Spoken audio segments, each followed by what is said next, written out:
They're the traffic cops of the skies, keeping planes on course. Okay, you are right in the middle of the TCA, sir. Guiding them to safety.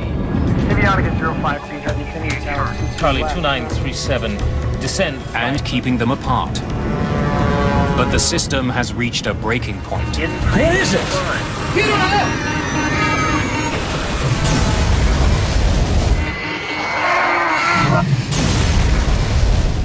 If there is another major airline accident, it's going to probably originate from an air traffic control problem. Yep, they got it.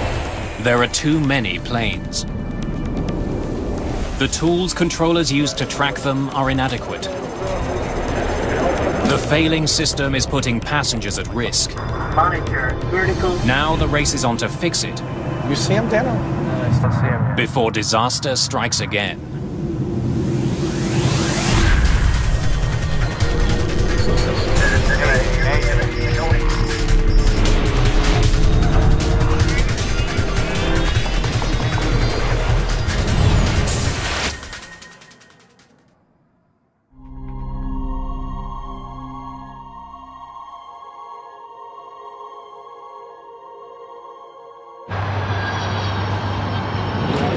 Rush hour. John F. Kennedy International Airport. One of the busiest in the world. More than 1,200 planes use JFK every day. In the sky, they're stacked up for kilometers, waiting to land. On the ground, dozens more are waiting to take off. The constant stream of airliners can tax the abilities of even the most experienced controllers. The picture, as it's called, that they have to maintain in their head of everything they're controlling, where everybody is, their speed, their altitude, their separation, also includes constant back and forth talking to the pilots, and this is a matrix of information flow in and out of their brains. It's just amazing to watch. For the team of air traffic controllers in JFK's tower, it's just another day at work. It's a job that gets more demanding with each passing year. On a busy day in most centers and most departure and arrival controllers, you're saturated. You've got people talking as fast as they can.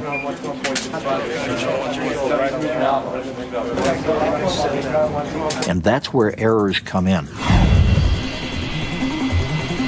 Over the last decade, there's been a 25% jump in traffic at JFK. And New York's not alone. It's a trend that concerns some industry experts. One of the things that I do as an aviation analyst is try to keep a good lock on what's happening, watch where the weak spots are in the system. If there is another major airline accident, God forbid, it's going to probably originate from an air traffic control problem. The solution to the looming crisis is being developed here, the William J. Hughes Technical Center in New Jersey. It's the workshop of America's Federal Aviation Administration. The center has been involved in every major advance in air transportation system technology since 1958. Airport design, aircraft safety and security, communications, navigation. Scientists at the William Hughes Center have tackled aviation's most difficult problems. Today, this plane is at the heart of one of the largest projects in the history of the FAA. They're using it to design a new air traffic system that will help manage more traffic safely.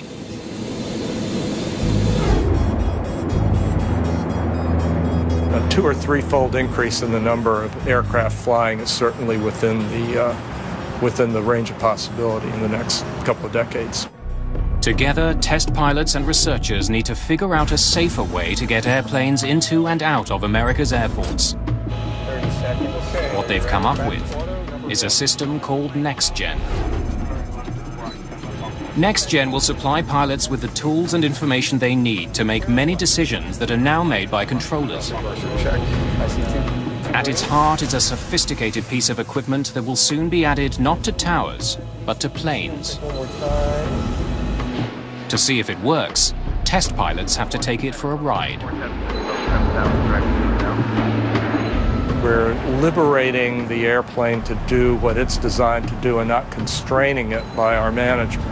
Positive rate Aero. Air comes. Researchers have installed a revolutionary navigational computer in the back of this executive jet. We're currently flying over Delaware. It's called ADS-B. It stands for Automatic Dependent Surveillance Broadcast. It's a sophisticated GPS receiver that paints a detailed picture of any plane anywhere near this flight. So the pilot has what we call situational awareness of what's flying around him. The aircraft then broadcasts that position once a second. So any other aircraft flying within RF range of that aircraft now knows its position as well. There's nothing like this in any cockpit today. Because it's still experimental technology, the FAA is testing this system in the cabin of the aircraft. If tests like this succeed, it will someday be in the cockpit of every plane in America and eventually around the world. Once the ADS-B system is fully operational, everyone will know where you are, how high you're flying, and where you're headed. It's a key piece of the future because it is so accurate. The computer the researchers are putting to the test today is the central element in the most significant retooling of the American air traffic control system in half a century. Human beings cannot be perfect on a sustained basis. We can for certain periods of time. Therefore, we have to expect failure. People make mistakes. It's a lesson the airline industry has learned the hard way. A lesson that fundamentally shaped how planes travel across the skies today.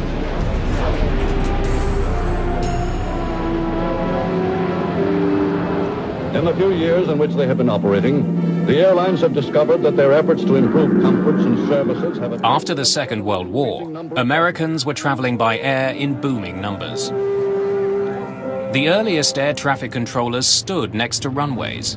They waved flags to guide planes in. As traffic increased, pilots also began to use radios to stay in touch with airports. The first air traffic control towers were built as more and more flights had to be handled. Airports had become very busy places, and air traffic was beginning to overwhelm controllers.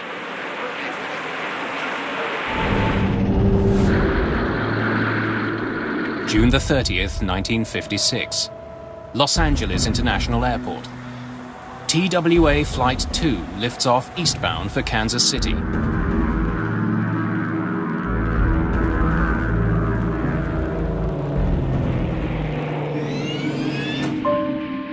Airline flying in the 50s was really amazing. It was something you dressed up for. Only people who could afford a fairly high price could actually fly. The TWA flight is a Lockheed Super Constellation, one of the most advanced commercial airliners of its time.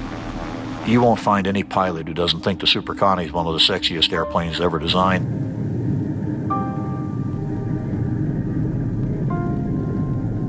Just minutes behind TWA Flight 2, United Airlines Flight 718 takes off from the same airport on its way to Chicago.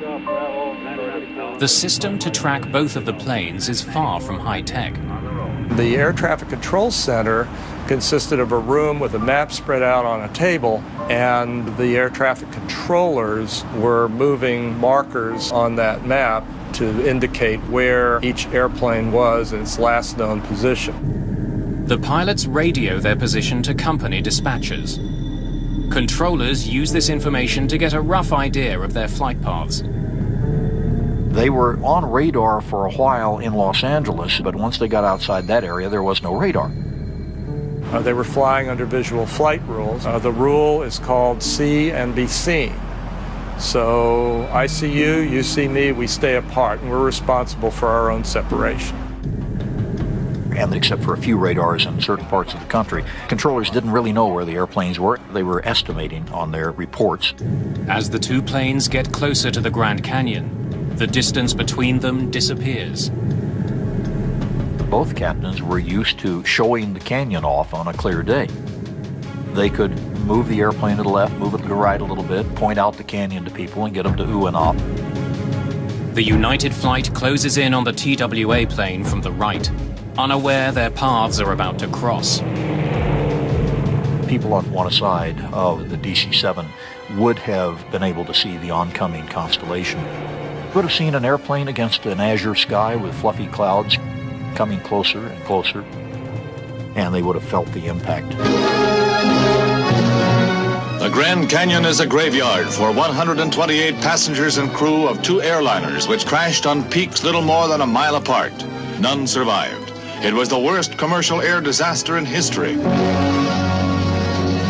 The Grand Canyon crash created huge banner headlines across the nation and a lot of pressure on the government to do something. We needed radar, we needed to buy it and get it deployed throughout the United States immediately.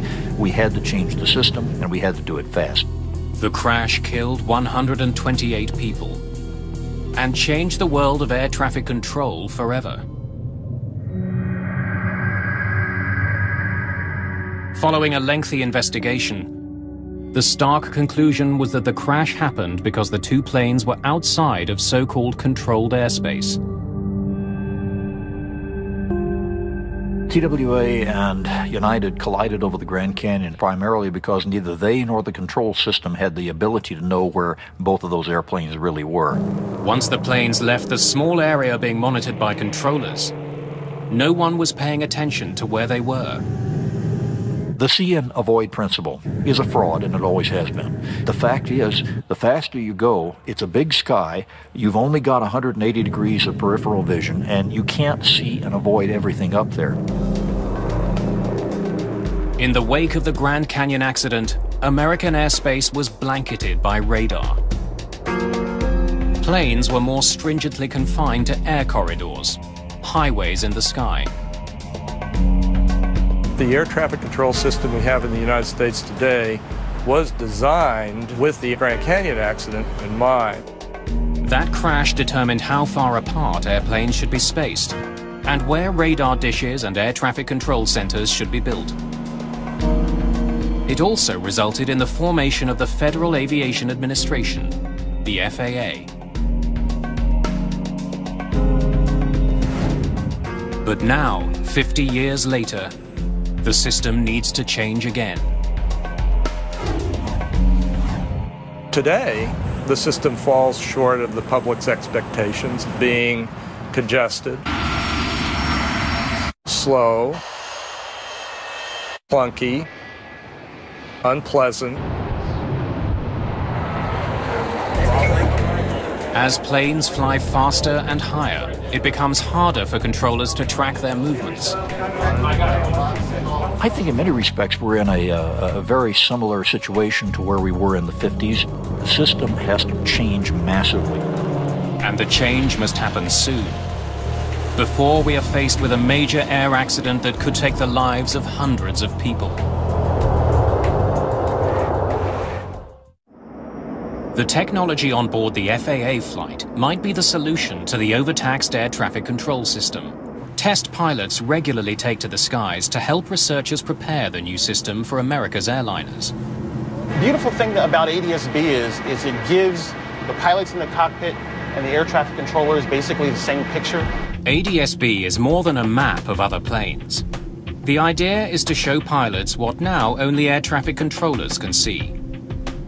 Data about the planes that are in a pilot's airspace. With ADS-B, you'll see who that other aircraft is. You'll see an identifier on it. You'll be able to see planes on runways. You'll see planes in the traffic pattern, and you'll get a better feel for what's going on around you, especially if you're on an uncontrolled airport. We can also see map information. We can see navigational aids. We can also see other airports. Giving pilots all that information in the cockpit will allow them to make decisions about how to get to their destinations quickly and safely. The current system relies on radars for the detection and tracking of aircraft. And radar was a great technology in 1940, but fundamentally it's very sloppy. Today, ground-based radar bounces radio signals off an airplane to calculate its position. It can be off by as much as 2 miles. That's why we keep aircraft 3 miles or more apart because we're just not that confident of the solution. With NextGen, an onboard GPS unit will constantly receive signals from a GPS satellite. This will tell pilots where they are, down to within a few hundred feet. With a more accurate picture of airspace, airliners will be able to fly closer together. The FAA hopes this will help relieve the congestion at busy airports. Today, only controllers have an accurate picture of air traffic. They use this information to guide pilots around potential problems.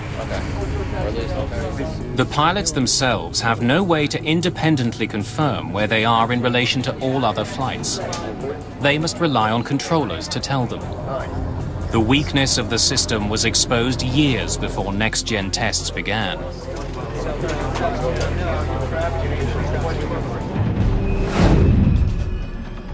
Labor Day weekend, 1986. Aero Mexico 498, traffic 10 o'clock, 1 mile. Approach controller Walter White guides Aero Mexico Flight 498 in for a landing at Los Angeles International Airport. The airspace around LAX is very tightly controlled. It's called the TCA, the Terminal Control Area. As Aero Mexico Flight 498 closes in on the airport, Walter White sees a plane he does not expect on his radar. One approach on a flight from Fullerton. Cruising altitude is 4,500. We'd like to follow. Okay, you are right in the middle of the TCA, sir. Grumman 66 Romeo, I suggest in future you look at your TCA chart. There was an aircraft that was east of the airport which he became involved in. That was what they called a violator. In many cases, the air traffic that was crawling across his screen, even with transponders, were not reporting altitudes. Walter White hustles the small plane out of the controlled airspace. You just had an aircraft pass right off your left above you at 5,000, and we run a lot of jets right through there at 3,500. But White doesn't realize that there's another plane, dangerously off course. We should be able to see the ocean by now. Take a look at the map and look around the 405. A Piper Cherokee is cutting across the approach to LAX, oblivious to the danger. The Aero Mexico flight is just minutes from landing.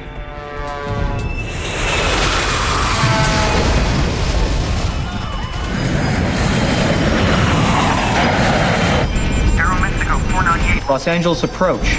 This can't be. The jet plunges towards Cerritos, a suburban community of Los Angeles.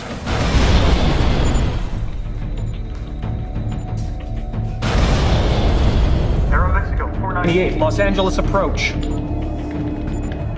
I'm sitting there talking with the two departure controllers and not really thinking. I hear Walter say something like, I think I lost one. Aero Mexico 498, Los Angeles approach. That immediately got everybody's attention. So I looked at the radars and could hear him calling Aero Mexico 498.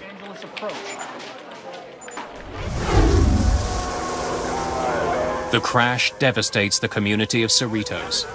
15 people on the ground are killed in the disaster, along with all 64 people on the Aero Mexico jet. The Piper Cherokee is found in a nearby schoolyard. All 3 people on the small plane have been killed. The fact of the matter is that the Cherokee flew into the TCA and hit the DC-9 in restricted airspace without a clearance. The National Transportation Safety Board questions Walter White about what he saw on his radar display. At any time, did you see the Piper Cherokee on your scope? No. No, sir. The Piper's target was not displayed. It is my belief that it was not on my radar scope. He was positive that the aircraft was not there for him to see. But when investigators finally get the air traffic control radar records, they conclude the Piper should have been visible. We were able to determine that the aircraft that collided with Aero Mexico was there to be seen. Controllers have been complaining about the radars for a long time. We had reported problems with the radar not picking up targets. several times. You may lose one target. You may lose two targets. It may not be presented for one sweep. Did you see the Piper Cherokee on your scope? No, sir. But that doesn't mean that the target isn't there. A blind spot is only an instantaneous thing. It's not a continuous thing. He was looking at one and trying to keep it clear. Lost track of another one that just happened to be at the same altitude as the approaching Aero Mexico jet.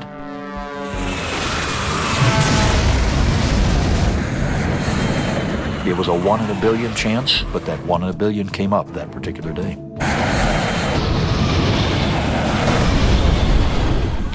The collision over Los Angeles drew attention to weaknesses in the radar systems used by air traffic controllers and led to some much-needed improvements. Mode C Intruder is an automated program that is now incorporated in all our major radar facilities, that if an aircraft should inadvertently intrude, the controller will now be given a visual and an oral alert, thus giving him time to provide a timely warning to the pilot. After the collision over Los Angeles, radar systems at the airport were upgraded. The next generation of air traffic management will only use radar if the GPS system fails. Next Gen is also targeting another weakness in the current system, the radio. Today, pilots and controllers use radios to talk to one another. We're now descending to 190 and expecting... The system depends on clear, precise language. Misunderstandings are common, and they've caused some of the most tragic air disasters in history. As the FAA test flight flies high west of Atlantic City, its radio keeps the pilots in touch with controllers. Vector for sequence for the downwind for runway 22. Okay, 100, clear for the ILS. But in the air traffic system of the future, pilots and controllers will communicate less frequently. The controller and the pilot can now work together to resolve issues instead of wasting a lot of time explaining what the issues are. Mistakes can be made for a number of reasons. English is the international language of aviation, but pronunciation, accent, and emotion alter the way any language is spoken. Nowhere is this better understood than in the air traffic control tower at John F. Kennedy International Airport. If you listen on any control frequency, you're going to hear a lot of people say, "Would you say that again? Say again, over, please." The airspace above JFK is frequented by one of the most international collections of pilots in the world. Maintaining clear radio communications can prove challenging to controllers here. There's pressure because that's the business they're in. The business is moving passengers from A to B. That's what the airlines are paid, and the controllers are paid to help that work. When pressure mounts, small misunderstandings can have enormous consequences. January the 25th, 1990. In the skies over New York. Avianca 05. To expect for the clearance time in 20 minutes. I think we need priority. We are passing out of fuel. Avianca 052, roger. How long can you... Avianca Flight 52 is trying to land in New York. But a driving rain is delaying air traffic into and out of the area. The flight began in Colombia. On its way to New York, it's been routed through a series of holding patterns by air traffic controllers. Bad weather is delaying landings all along the northeastern seaboard. There was a system moving through the Great Lakes, moving east. There was a couple other systems converging. And a lot of times they'll converge in the New York area there, and the whole northeast will go down. It's okay if I send 4 more your way? Casino, I'm back in the hold again. I got 4 in the stack, and there's no end in sight. Avianca 052. Yeah, I might be able to get you in right now. Stand by. Thank you.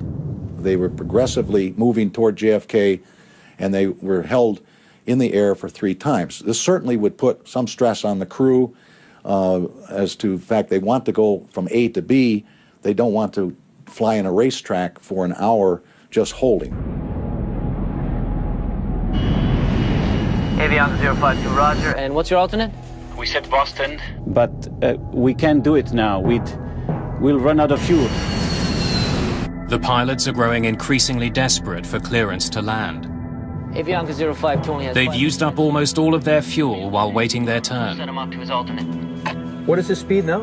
I'm not sure, to be honest. Slow him to 180 knots and I'll take him. After more than an hour in holding patterns, controllers finally give the pilots of the Avianca flight permission to land. 052. Descend and maintain 3,000. Descend and maintain 3,000. But in this critical handoff from one controller to another, no one mentions that the plane is running out of fuel. Avianca 052 Heavy. Contact Kennedy Tower 119.1. Good day. It was extremely important that Avianca 52 landed on their first approach JFK. The voice recorder revealed that the captain was certainly quite concerned about the fuel state. At JFK, only one runway is being used for landings. Weather at the airport is making approaches difficult. Avianca 052 Heavy, Kennedy Tower 22 left. You are number 3 following 727 traffic on a 9-mile final. Avianca 052 Heavy, roger. Avianca 052, say airspeed. 145 knots. Are we cleared to land now? Yes, sir, we are clear to land. Stand by. The Avianca crew, when they felt that they were being handed off to an approach controller now and given a heading and a lower altitude, I'm sure in their minds they thought, well, they even commented on the cockpit voice recorder, we're being handled or we're being taken care of. 4 kilometers from runway 22L, and with fuel running dangerously low, the flight hits ferocious winds. They were getting like 60 knots of wind on the nose, and then as they descended on down through about 500 feet to the ground, they were down to 20 knots.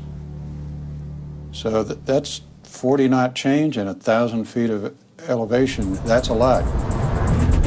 This is the wind shear. A dramatic change of winds throws the aircraft off its descent path as it makes its approach. Glide slow. Glides loop. Glides loop. Glides loop. The runway, where is it? I don't see it. I don't see it. The plane is thrown towards the ground by the winds.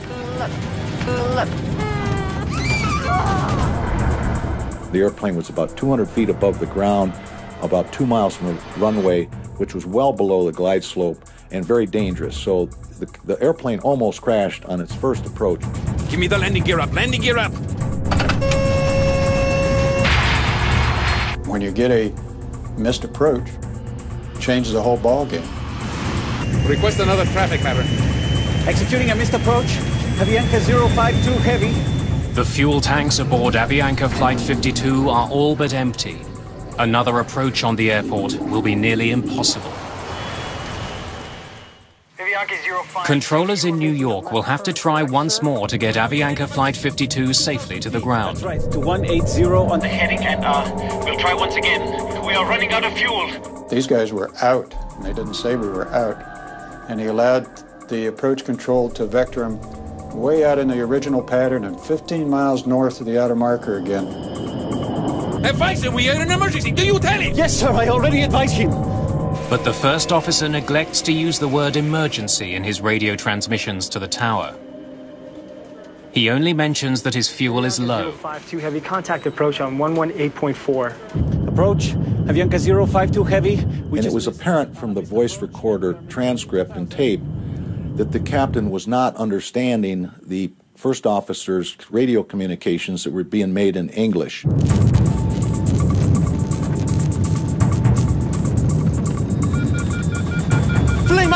Flame out on engine number 4! The engines quit when they're finally starved of fuel. Flame out on engine number 3! Show me the runway. We just lost 2 engines and we need priority, please. Avianca 052. Turn left heading 250. Intercept the local line.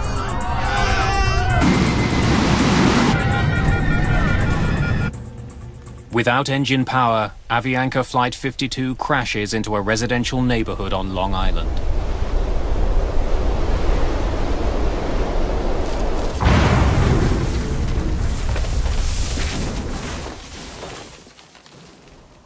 Avianca 052, radar contact lost. Yes, hello. I live in Cove Neck in Oyster Bay, and there is a plane crashed in our yard in front of our house. 85 of the 158 people on board survived the crash. Throughout the night, rescue workers pull them from the wreckage.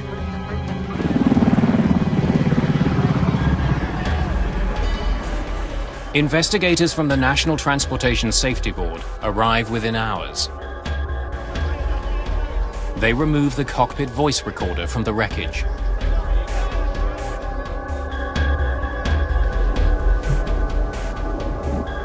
The condition of the aircraft was really astonishing to see that that much of the structure was left in the condition that it was in. It hit right on about a 28-degree embankment, and with the wings and all the other trees, it only slid 28 feet, so it hit and stopped instantly. The NTSB investigation reveals that controllers didn't transmit vital information to one another. I can't keep you times. I'll be guessing. Turn left heading. Radio communication, one of the most vital parts of air traffic control, failed the passengers and crew. Trying to avoid those kinds of mistakes is a key component of next-gen. Radio communication will largely be replaced by an exchange of electronic data. Automation is extremely important, and in the future, it's going to be able to get rid of the type of errors that occur when you put massive pressure on a human being to be 100% perfect. With the elimination of radio chatter, air traffic control towers of the future will be very quiet places. Controllers on the ground will still be needed to move planes in and out of airports. But with more accurate information at their disposal, and less need to talk to pilots, they'll be able to handle far more flights than they do today. 040. On board the FAA's flight, the new GPS-based technology gets the ultimate test. Monitor vertical. Without any warning from air traffic control. You see him there? No, I don't see him yet. There he goes. Oh, there he is. They notice another plane, just 400 feet below. In the back of the jet, the next-gen system detects the other plane. Had the system been in the cockpit, it would have shown the pilots its precise location. Without it, they rely on a piece of technology called TCAS to warn them of the danger.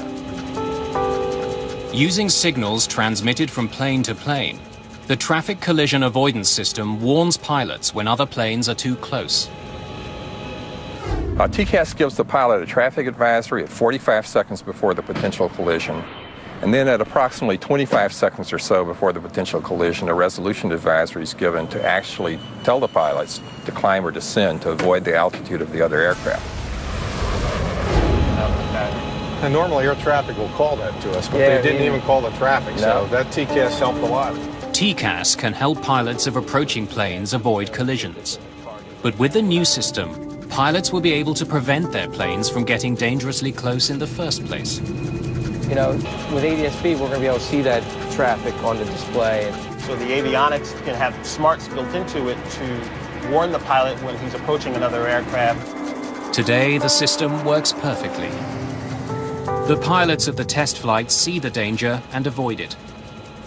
TCAS can help pilots avoid a collision, but having it on board is no guarantee that an accident won't happen.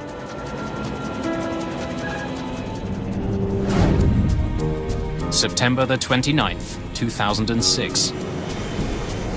A small business jet flies high above the Brazilian countryside.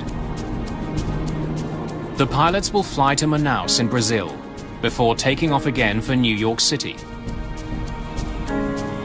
Brasilia, November 600. In the cockpit, co-pilot Jan Palladino is having trouble maintaining radio contact with air traffic controllers. November 600, X-ray Lima. He tries different channels, but still no one responds to his radio calls.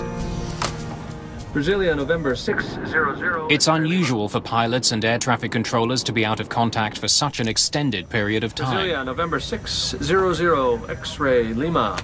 November 600 X-ray. Finally, after 12 attempts, Palladino gets through to controllers.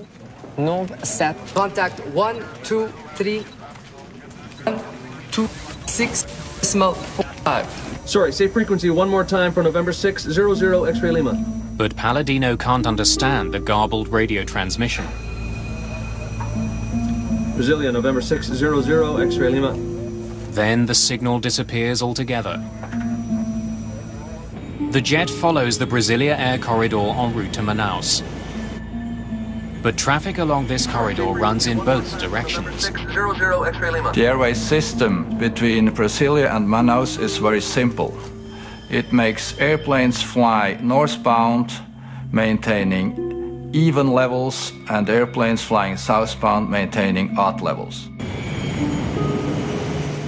A little more than 2 hours into the flight, disaster strikes.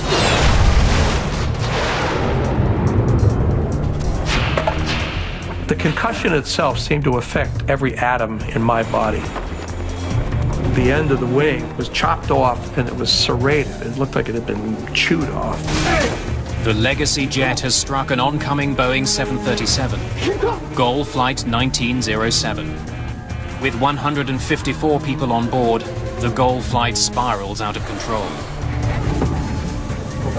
The pilots of the smaller jet don't know what they've hit, but their business jet is still flyable. Sit down back there. I got it. Just let me fly the thing, dude. All right? We're descending. I want to get down. Okay, it's yours. The crew locates a runway at a military base in the middle of the jungle. November 600 X-ray Lima, declaring an emergency. We need to land at Sierra Bravo Charlie Charlie. Is that your airport? Affirmative. The pilots of the executive jet attempt an emergency landing.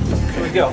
Hold it. Let's dump the flaps at the top of the flare, right? So give me 9 on the flare. So you give me 9. Yeah, you got 9. You got 9. Everyone sit down back there.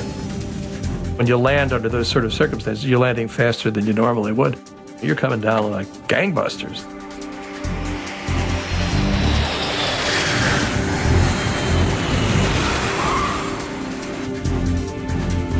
Good. You got it. Hold it. You're good. Woo!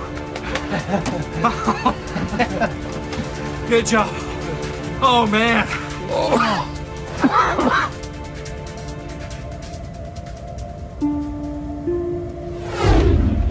At Brasilia Air Traffic Center, controllers have lost track of Goal Flight 1907. Manaus, there isn't any gold. I can't see anything here.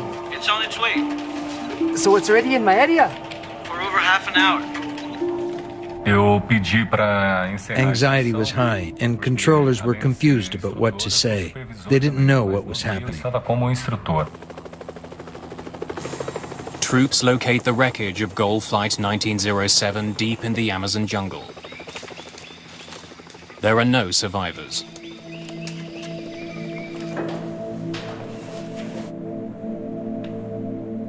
Investigators learn that the Legacy jet and the Goal flight were flying along the same air corridor in opposite directions. 1,000 feet of altitude is supposed to separate them. Investigators interview the pilots of the business jet. We were proceeding northwest on course to Manaus at 37,000 feet. Okay, we were attempting to contact Brazilian control. Did you say you were flying at 37,000 feet? Yes, that's right. Flight level 370. We never moved from that.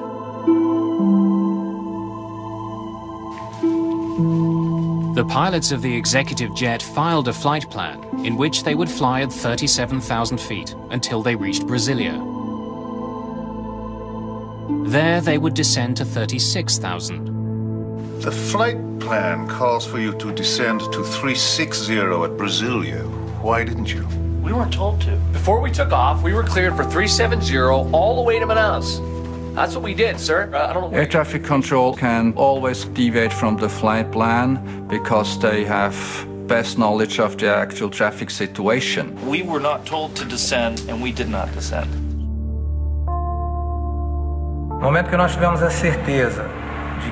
Once we knew for sure that both planes were flying at the same altitude, we knew there would be a lot to investigate on the side of air traffic control. Can you call up the legacy jet screen for me? Na tela radar, nós recebemos a informação de velocidade, On the radar screen, we see the altitude, the speed, and the transponder information of each plane. código transponder da aeronave para a identificação de cada aeronave. Images show investigators what air traffic controllers saw on their radar screen before the accident. One symbol stands out. The SAD on the air traffic controller screens indicates that the airplane he's looking at has lost its transponder. Roger. Transponders give controllers exact information on the altitude of the flights they monitor. Investigators learned that the transponder aboard the Legacy had been turned off. Possibly due to the captain's inexperience with the new jet. Still working out the kinks on how to work this flight management. Without information coming from the jet's transponder, the air traffic computer displays the altitude the plane is supposed to be at, according to the flight plan. But it's actually flying 1,000 feet higher, right in the path of the goal flight. The Brazilian controllers did not verify the Legacy jet's real altitude. Nobody did anything from the ground, which is where we expected to happen, to save these two airplanes from being head-on at the same altitude. Aero X-ray Lima.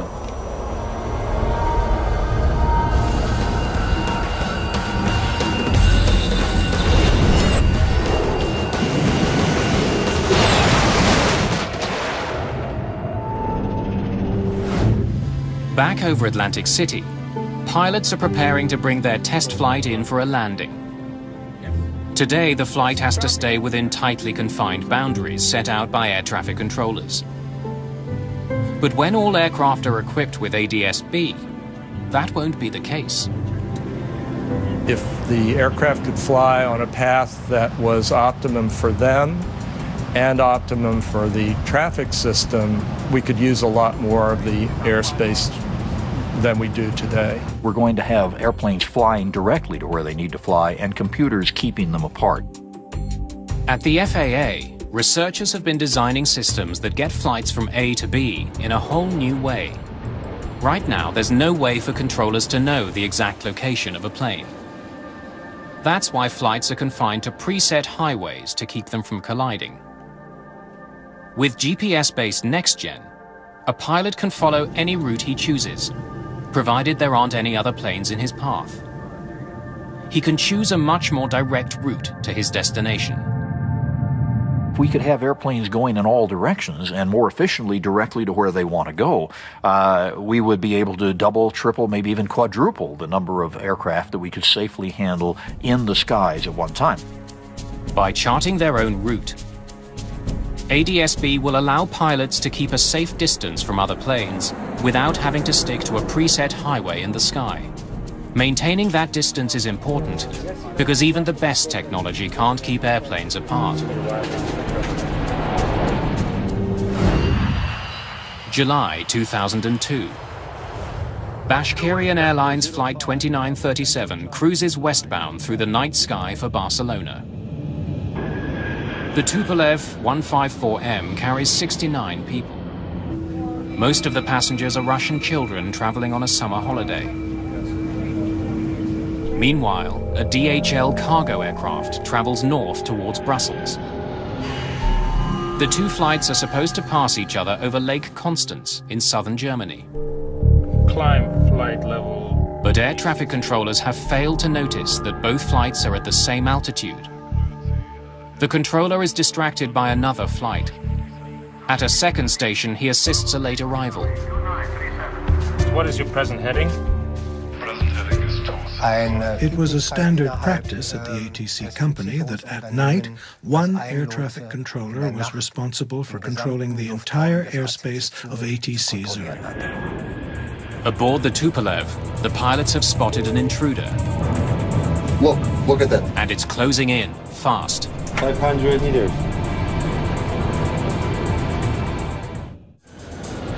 On board the DHL cargo plane, the TCAS computer is issuing an urgent warning. Descend. The system is designed to warn pilots of an oncoming flight. Increase descent. And what to do to avoid collision. 600, TCAS descent. When the air traffic controller returns to his position, he sees the conflict. The flights will cross paths in less than a minute. Descend flight level 350. Expedite. I have crossing traffic. The Russian captain obeys the controller's instruction to descend. But his TCAS system is telling him to climb. Climb. It says climb. Climb. The Russian crew has 35 seconds to decide whether to obey the air traffic controller or the computer. Level 350. Climb. Climb. Descend level 350. Expedite descent. Climb. He is guiding us down. We're not accustomed to not trusting controllers. In civil aviation, there were lots of situations when pilots didn't follow instructions of the controller, and that led to plane crashes or other accidents. Expedite descent level. Under pressure, with just seconds to decide, the Russian pilots follow the controller's direction. At the same time, the DHL jet is also descending. Increase descent. Increase descent. Increase! He's going below us. Increase climb. Increase What is it? Climb, it says! Climb! Descend! Descend hard!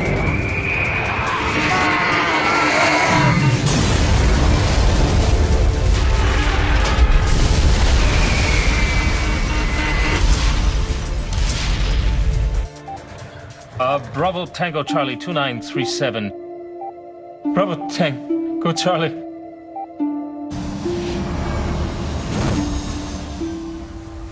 Both flights crash near Lake Constance in Germany. 71 people are killed. There are no survivors. The collision leaves air traffic experts at a critical crossroads. If I have to summarize the advice that we gave the world, if a warning comes from ACAS, pilots should immediately follow it at all times. If the Russian pilots had followed the computer's instructions, the accident would not have happened. With the benefit of hindsight, you always ask yourself, could we have done more? And an accident is a wake-up call for everybody. The disaster highlighted the potential value of automated systems and proved again how fatal human errors can be. It's an important lesson for the developers of NextGen. Technology can provide humans with information, but can't control what they do with it. You're before landing? Over Atlantic City, the FAA jet is on its final approach. Runway is clear. Bring the flaps to 60. Its 2-hour test flight has brought NextGen one step closer to being installed on commercial airplanes.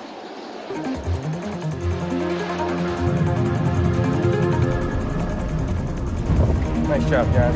2 reversers. Speed's at 90. I got the yoke. When ADS-B is everywhere and the data is being displayed in the cockpit, that will allow the airlines to fly hugely more efficiently. Over the past 50 years, air traffic control has evolved tremendously. Human error, technical difficulties, and poor communication have taken the lives of hundreds of people and uncovered deadly weaknesses in the current system. Today, those weaknesses are one step closer to being fixed. I think the next-gen system, as it has evolved now, is really going to be excellent. It's going to start in the direction that we need to go for the future. The elements that make up NextGen will be introduced slowly over the next decade. Piece by piece, a whole new system of air traffic control will take shape in the US and ultimately around the world. That's what airplane people do. They react to the challenge and develop a new way of flying. If NextGen lives up to its promise, that new way will mean fewer delays and ultimately fewer accidents.